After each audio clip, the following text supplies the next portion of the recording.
La promoció de l'Assemblea Nacional Catalana a Girona s'ha convertit aquest cap de setmana en tot un acte festiu per la ciutat. Diferents grups culturals amb la presència de gegants i manaies, com en les grans festes, van acompanyar la comitiva des de la plaça del Vi fins a l'Auditori de Girona, on es feia l'acte central. Avui, diumenge 12 de febrer de 2012, i amb tots vosaltres, fem un nou pas cap a la plena llibertat del nostre poble. Encara ens en queden molts per fer, però cada vegada menys. El nostre poble ha començat a caminar fermament i sense por per reclamar el que legítimament li pertoca.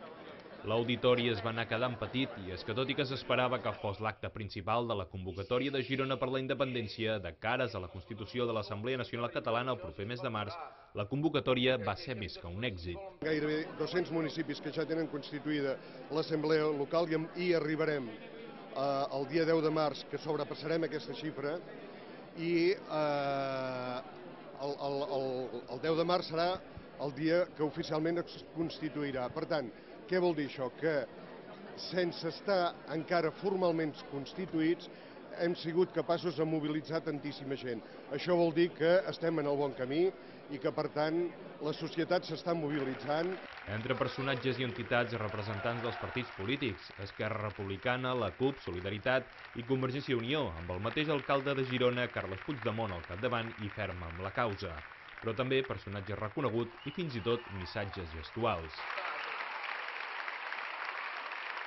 I és el que han dit allí dins, que no tenim massa temps. Jo sempre ho dic, jo ja sóc gran, sóc una àvia, tothom hi cap, i jo no em vull morir en un país que sigui independent. O sigui que ens hem de posar les piles, tots treballar colze a colze per arribar a la meta allà on nosaltres volem arribar. Després d'aquest acte de promoció, l'Assemblea té una cita el proper 10 de març a Barcelona, on es constituirà oficialment l'Assemblea Nacional Catalana.